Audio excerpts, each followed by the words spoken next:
Welcome to In Her Shoes. Today we're talking all about how to become relatable. Are you a relatable type of person?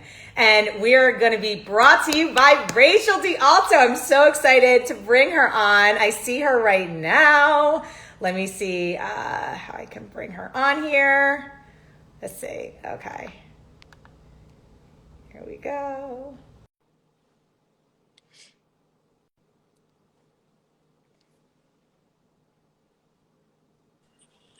Yay! Hey, How are you? I'm good. How are you? Good. I'm so excited to actually see you. See I know, you. I haven't seen you in yeah, it's been years and years. Years. Years. Years. And we live very close by. Doesn't Right make down any the sense. street practically. I mean, pretty much. So this is Rachel DeAlto, author of Relatable. Congratulations. So Thank really you. how to connect with anyone, anywhere. I want to dive into this. You are a speaker, you're a media personality, you're a coach, relationship coach, you're all the things. I love you, girl. I So love you. let's get into it. I just, All right. this is the stage for you. So I Oh, want you to tell the community about your book, a little bit about you, and whatever you want to focus on. I know relatability is such a hot topic these days, and let's talk all about it. So yeah, tell us a little bit more about you and then about the book. Yeah, thank you, Cal. I so appreciate it and love you. It's an interesting thing. I never thought about relatability, period. So I've been a relationship expert and I've been doing TV in the relationship space for the last 10 years. Was on Married at First Sight, which is where I built a lot of my platform for a couple seasons, but never really thought about what relatable meant until I left the show. And all of a sudden I was getting these crazy amounts of tweets and DMs and emails saying, why did you leave? You were the most relatable expert. And I was like, what does that even mean? Yeah. I don't understand what that means. So it gave me pause and I took a step back and was like, what does that mean? What does being relatable mean? And why was that kind of my superpower on that show? And so I thought about it and then I started really studying what it meant in the relationship space and from a psychological standpoint, but also from, comparison to other people who I think are also relatable, and just came down to this foundation of what I believe to be the really core elements of relatability. Because if we're not relating to people, what are we doing here?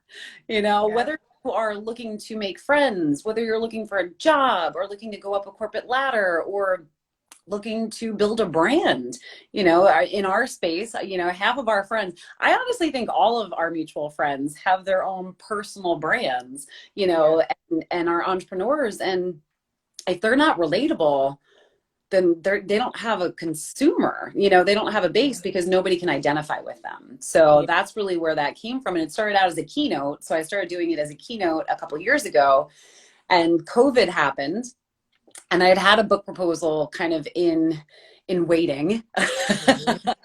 And then all of a sudden, it became time to really focus on it. So, and I did it and put it out there. And so, yeah, Simon Schuster's Tiller Press is going to be publishing it in September. And yeah, I just got my galleys in today, and I was like, I posted a video on it. I was like, this is more exciting than witnessing the births of my children and seeing what they looked like. I wanted to see what my books looked like. I can't. You are so funny.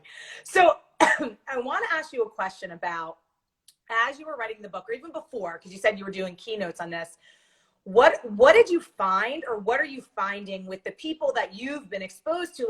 What is it that some people, maybe it's a block in relatability? Is it shyness? Is it comparison? Is it what is it that you think that is the major blocks for people? It's all of that. It's confidence issues, it's self-worth issues, it's social anxiety, which is something that I've been studying for the last couple of years, is just this rise in social anxiety, especially with millennials and Gen Z. It is absolutely another pandemic. It is becoming more and more problematic, and it's getting even worse with quarantine. It's worse with the lack of socialization that we've had. So that's really what I see as kind of this underlying factor involved here, is that it's not just how do I have a conversation, it's how do I be in conversation? How do I show up energetically in a conversation? How do I make sure that I am connecting in a way that people resonate with, and also showing the best parts of myself and embracing those best parts? It's like, it's so multifaceted that it's been fascinating to write about. It's been fascinating to put into practice. Obviously the book hasn't come out yet, but I've been doing the keynotes for a while, and just seeing that, shift in people has been pretty amazing. Yeah. What do you think social media has anything to do with it? Like, because the younger generations are like so attached to their phones, like, or just social, like, what is your stance on that? Like, can social media also make us more relatable too? Like, what is your stance on the whole social media? Yeah, it depends on how you use it. So I went back and got a master's in psych because I got bored for a minute, and Mm-hmm. so I was like, let's learn. And I studied that. Like, that was one of the things that I focused on, is really the impact of social media. And I think social media is great. And it's actually been a lifesaver for so many people when we're disconnected, so that they have some sort of feeling of connection. The problem is that when we invest our energy in social media, when we put too much emphasis on the emotion of it and the feelings behind it, and we feel that our validation is based on our likes and our comments and our interactions, Yep. that's where it starts to shift. So in terms of just like the mental state of social media, it can be problematic depending on how you use it. But also, I think, on the other flip side, if you're talking about it from a brand perspective, and thank you for all the flowers. Yeah. I love it. I love you too, man. Yeah. So, but from a brand perspective, or from any sort of person that is on social media, I think it really is important to put yourself out there in a relatable way. We have Yeah. filters and BS out there. I say BS like like we don't curse. Yeah. Yeah. But yeah, there's so much stuff out there, and it's like people see through that. They feel through it, actually, more so than see. And they might be interested for a minute, but they're not going to be a consistent connector with you or a super fan if you're selling something or trying to build a business. So it's that relatability factor that really does make a difference. Yeah. So can you give us like 1 or 3 tips that if people are, because I know people personally that are dealing with kind of the social anxiety because of COVID. I think we're seeing this like new pandemic, right? Of people not wanting to go out. I mean, some people are just like, get me out. Yeah. But a lot of like, introverts wanting to stay introverted. Yeah. Yeah. But like, what are some tips that like maybe will help either people just reconnect with that relatability or open it up for themselves?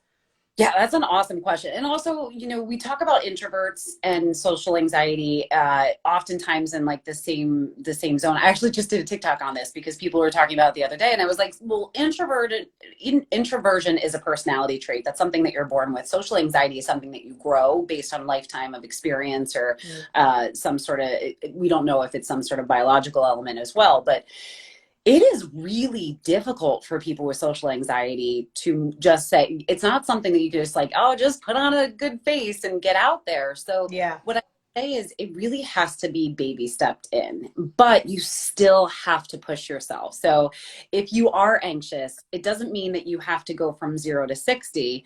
Go to 10, and going to 10 miles an hour might mean going to the coffee shop. Going to 20 miles an hour might be, taking a walk with a friend. Going to 40, you know what I mean? And baby step it up so that you're in a position where you feel more comfortable around it. And then it builds, because social anxiety is a fear of being seen. It's a fear of somebody saying like, I see you and I judge you. It's that judgment. It comes down to that self-worth and that self-confidence. So yeah. And I think a lot of people have it and don't even realize it, or they have different levels of it. So yeah, I think it's just baby stepping it out there. I love me a mantra. That's right, girl. Give me a mantra, Yeah. repeat something to yourself, get it in your head. Like, you have got this. Like, this is, I am good. I am good. And also really putting yourself in a position where you're with the most supportive people at first, because I think that's a problem too, is you can't just like open the, the doors and all of a sudden it's like everybody's coming at you and you're at work again and you're all, you know, you're in these groups of people who might not feel good to you. And then all of a sudden you just want to go hide again. Yeah, 100%. I love that you said the baby steps, because how often do we also like put so much pressure, like, oh, it has to look a certain way. And you're just like, no, like go to Starbucks, like maybe through the drive-through this time, like, you know, and like the baby steps and a mantra. And then, yeah, it is that judgment. Like, oh my gosh, like the not wanting to be seen, and then wanting to be seen, but then being like, oh, I don't want to be judged. That's so do you talk about that more in the book? Yeah, we get into a lot of that in terms of just building up that confidence, building up that self-worth, and then really also that pragmatic approach. Because I think part of the confidence that you can get in these social interactions, whether you're excited about them or not, is built on really having those elements of good relationship building in and of itself. So even if you're not feeling it here, if you know what to do and have a better reaction, all of a sudden your brain's now like, oh, wait a second, that didn't go so bad because I'm doing something in a way that, you know, that actually had a good outcome. So it's kind of, I like to go, I have like pragmatical story, a little sprinkle of woo. Yeah. Who never hurt anyone? Like, you know, like a little bit of woo never hurt. I think I actually put it in there too. I was like, so you guys think that I'm just some like ex-lawyer here. And then all of a sudden I'm like, so we're going to do hypnosis now. I love it. That's the best kind. That's the best kind. Yeah, I was like, you thought you were getting a cupcake. You got some broccoli now. Surprise! Yeah. But people need that, like, it's the pattern interrupt. It's the pattern, like, right? It's like, nope, like, I'm just going to surprise you with all the goodness. That's what I love about you, too. You're so dynamic. Like, even on stage, even on TV, like, that's why I'm so excited to get this book and read it. Cause like what you put out there is just so great. Like, you know, we've known each other for years. So it's like, whatever you do, I'm like, yes, girl. Like, I'm like tuned in. So when does the book come out? When is the official date? September 7th. One of my friends, my Clubhouse friends were like, this is the longest book launch I've ever heard of. We've been talking about this for like 4 months already. And I'm like, I'm sorry. I didn't even realize that this stuff happens. Like, so my first book was awful. And I apologize to anybody who watches this who actually bought it. It was so bad. It was intended to like get me on TV. I wrote it 10 years ago. I wrote it in 10 days. And I didn't really care about it. It was just like, you know, I was doing a lot of local television. They're like, no, we need you have to be an author to go do national TV. And it totally worked, obviously. Surprise! This one is like so important to me. So I've like gone into this planning stage of it and thought through things and, you know, have a launch plan. And I'm like, who am I? But I got all choked up. I did a podcast the other day. I started like tearing up talking about it. I was like, oh man, I think I need more sleep or a drink or, or I just really care about it. Well, and it's the process too, you know, like it's a process. It is. Yeah. I think I would give it like 3 stars. It's like this, there's a lot of pain with it. You know what I mean? It's like, I don't think it's for everybody. I'm pretty sure I got permanent tennis elbow from it. So that's a fun fact. Let me ask you this, because it is. So far, I'm sorry, Gal. No, I don't care. It's a process, right? And like some people are like, oh, like they compare it to like birthing a child. Like, however, like what made you want to write about this topic? Like, is it something that you were like throughout, because you've done a lot of TV, a lot of media, a lot of talks. Was it something that it was like, oh, this keeps reappearing, or like people, like there's certain people that have, you know, that are struggling with this? Is that what what motivated you to write the book about this topic? I had to. It was one of those things where it was like, I I knew I had to. And then COVID like kind of gave me this gift of you can now stay home and you can actually do this. And so for me, it was just something that was completely on my heart, completely in my head, couldn't get out of it. And just saw this absolute need. And there's also, there was an element of me. So I've talked about romance and dating and flirting for the last decade. And I love those elements of the things that I talk about. But I've always said, you know, relationship foundations are the same, whether we're talking about personal, professional, romantic relationships. So I wanted to just show people how to build these on a bigger scale. So, you know, and look at it from, you know, a bird's eye view instead of in the minutia of like, what do I text him back? Or, you know, how do I get this job? Or how do I, you know, manipulate this friend to do what I want them to do? I don't teach people how to do that.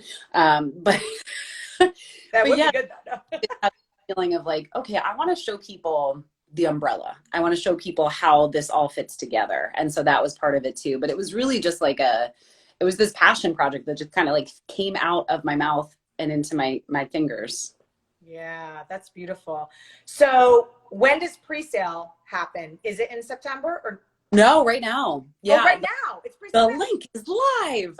Okay. Yeah, it's all linked up in all the places that it needs to be linked. And so, yeah, we're in pre-orders now, which is such a weird thing too, because I'm always like, I don't want people to buy anything. I don't want to ask people for anything. And now I'm like, hey guys. Yeah, buy the book.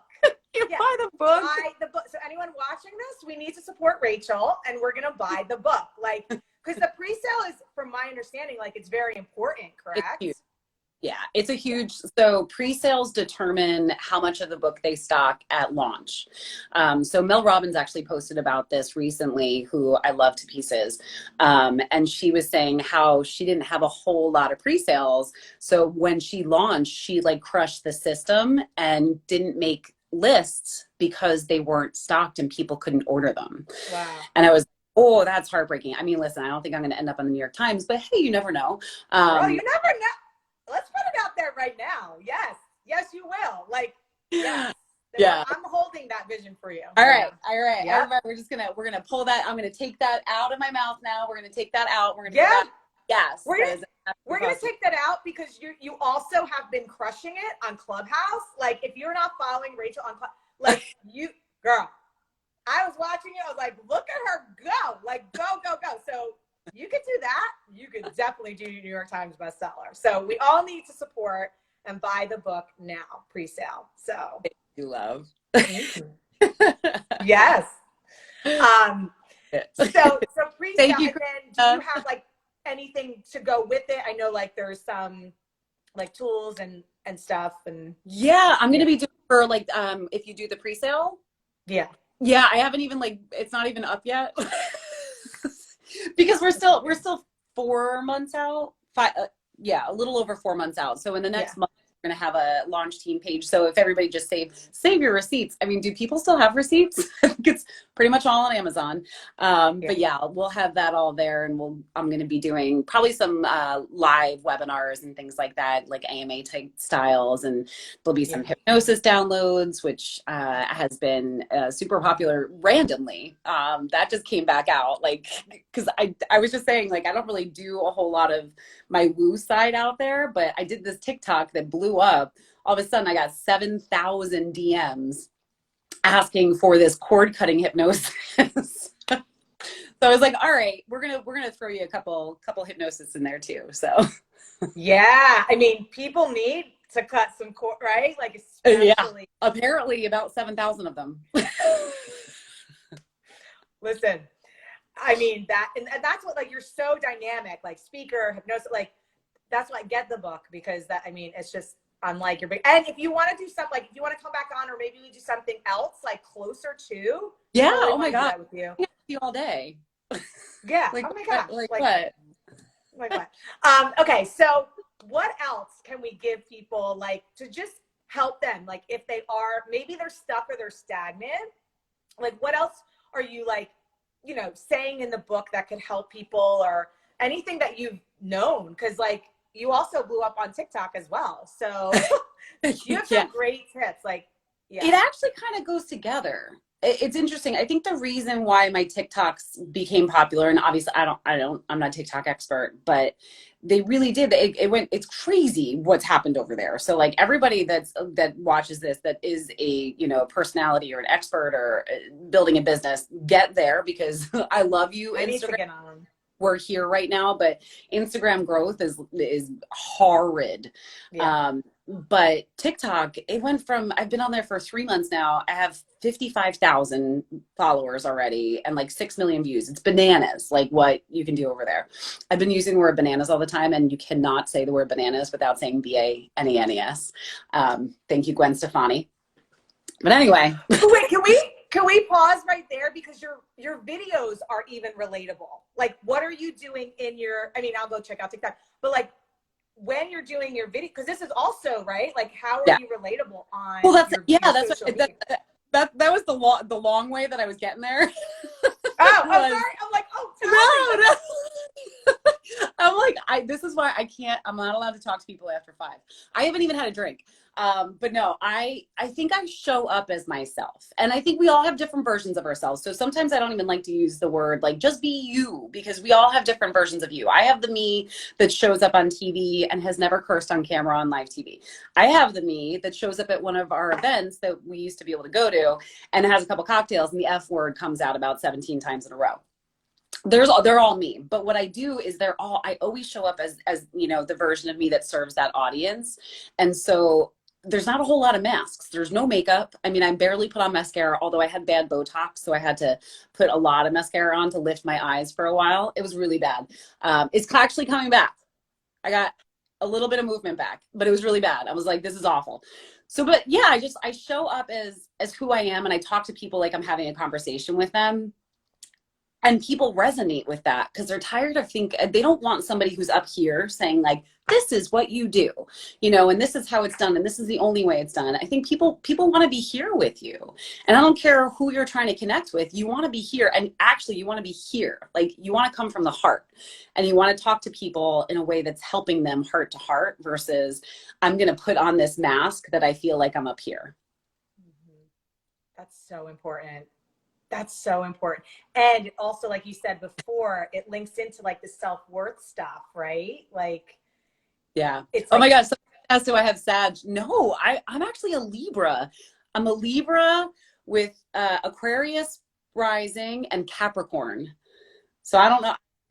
Maybe that's like stir it together and you get a Sag. well, that's why so I'm an Aquarius. We get along really, we've always got along. Yeah, because that's my rising. So I'm like, we're right there. Look at us getting all woo. I know. Listen, you know I get woo too. I'll go there with you, girl. Let's go.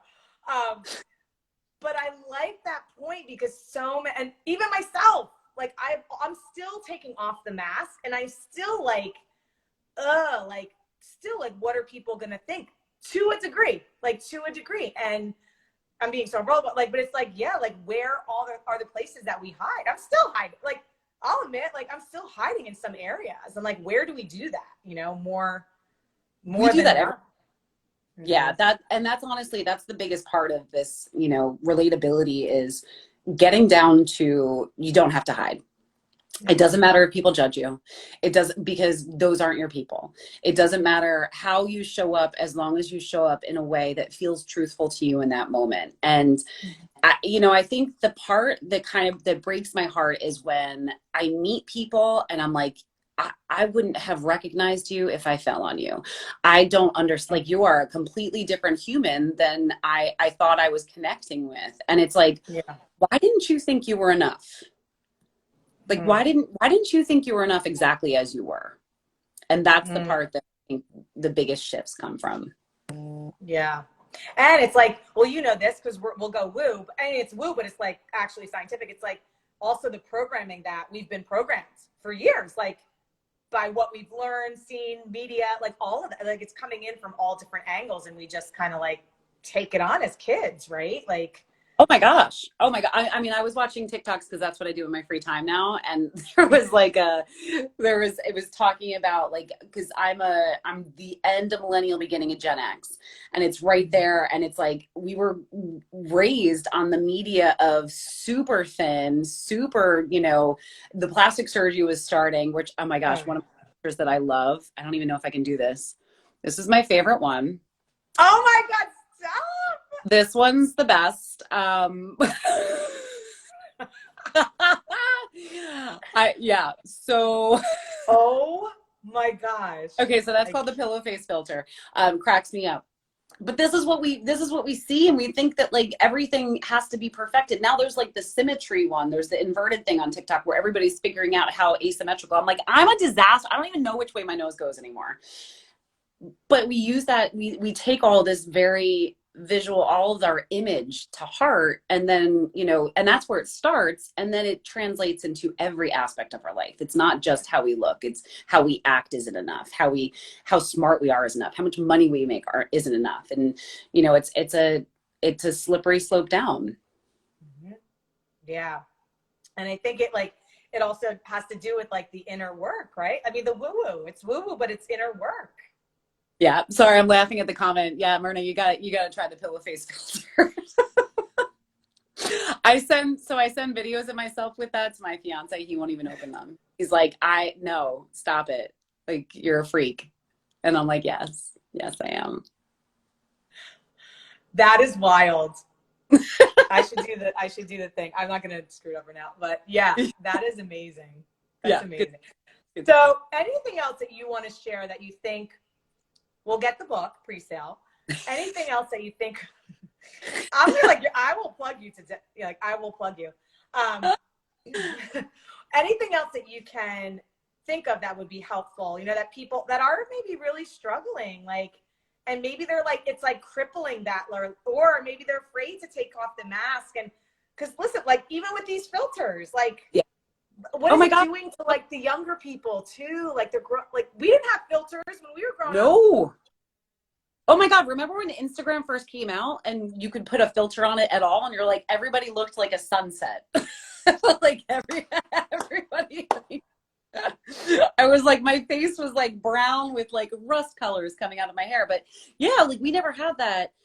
And the problem is now, I mean, I talked to a friend who's a plastic surgeon, can't talk. And he was saying girls come in with the pictures of them filtered and say, make me look like this. And it's just, it messes with our head. And, the one thing I would say too, beyond like the other things that we've been talking about is sometimes it's better to find an inspiration beyond you.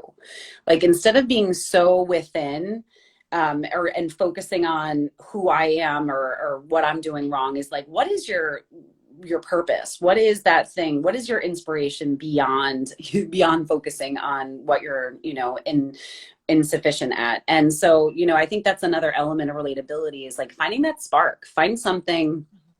This has nothing to do with leaving your house if you're anxious socially. This has to do with figuring out what lights you up, like what makes you happy, what gives you purpose, what's a goal of yours, and really focusing on that, because there's so much joy that comes from it, and there's so much hope that comes from that, and there's so much focus that can come from finding something that's so beyond you. And a lot of times Simon Sinek did the book, Finding Your Why, and people are like, I don't know what my why is. And Yeah. I don't think it has to be this crazy like philosophical journey. It could just be, I have a goal, or I'm choosing my purpose right now. I'm choosing my spark, and I'm going to run with that. And just give somebody, if you have something that you can focus on that's bigger than you, sometimes you fall out of that habit of self-sabotaging because of your thoughts. Yeah, that's so important. And I love what you said, because sometimes we do get caught up in, I know I do, I get caught up in my head, and it's like, okay, what, even just going outside could help me, So it's like that, Oh my God. like that mind. Yeah. Yeah. Freaking brain. Wow. Well, and that's why hypnotherapy, hypnosis is so powerful. Yeah, that's why I learned it. This was, I guess, my gosh, it's probably like 8, 9 years ago. And I learned about it, had no idea what it was. And all of a sudden I'm like, this is the most powerful tool I think I have ever encountered. And I was at that point a very straight and narrow, like, this is how the brain works. And it just blew my mind, because I think sometimes it's so hard to get out of our own way, and our Yeah. subconscious is so programmed based on our experiences, our family of origin, you know, everything that we've gone through is already just kind of taking a hold on that. So if you can get in there and kind of tweak things a little bit, it can make a big difference. Amazing. Awesome. So what do you want to say? Last final thoughts, words, instead of get the book, like Pri said. I love you. What else do you think you want to leave people with, or think that's important? I would love to leave people with the idea that you as you is perfectly imperfect and worth showing up. That's it. That's powerful. That's powerful. So I want to thank you, my love, for your energy and your time and just everything. Just being here and just writing this book. It's going to help so many people. And it could have not come at a more perfect time. In my opinion, I think it's so needed, especially, you know, as we come out of COVID, or like just all the dynamics, and people Yeah. are really struggling. And I think this is going to help them so much. Yeah. I just got goosebumps. I got teary again. Like I'm excited. I do know it's going to help people, and that I will joke till the the ends of the days, but I'm really excited about this. Mm-hmm. Yeah. It's going to help so many. So I'm loving you so much. Everyone, go follow her. Go get the book. And yeah, I mean, you're doing some great things on TikTok and Clubhouse. Like, just get into this woman's vortex. That's what I say. Like, get into her world, get into her like sphere. Like, you're just incredible. So I just want to thank you. Thank And good you. luck with the book. And we'll be doing more, because I definitely want to help you like in this pre-launch and I love launch. And I'm so excited for you. it. So And hopefully I will actually see you in person before the book comes out. yeah, that would be good. Yeah, that'd be good. We'll make some plans. We'll make some. Okay. All right, I love you so much. Thank you, everyone, for tuning in. Let us know if you're watching the replay, or yeah. Let us know if you're watching the replay. All right, love. Have a great rest of the day, and then we'll talk soon. Okay. Bye. Okay, bye.